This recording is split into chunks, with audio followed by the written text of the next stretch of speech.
Aloha chicas, hoy les traigo el tutorial del básico de Ori Tahiti llamado Hura.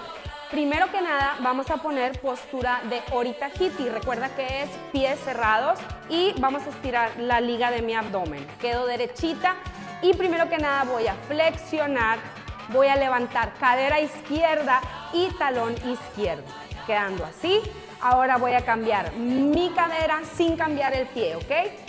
Cambio mi cadera y después voy a cambiar mi talón. Ya quedé como empecé. Después, mi cadera y talón, cadera, talón, cadera, talón, cadera, talón. Y ahora lo voy a hacer continuo. ¿Listas? Bien, postura, estiro, flexiono y empiezo. Y 1, y 2, y 1, y 2. Fluido, fluido. 3,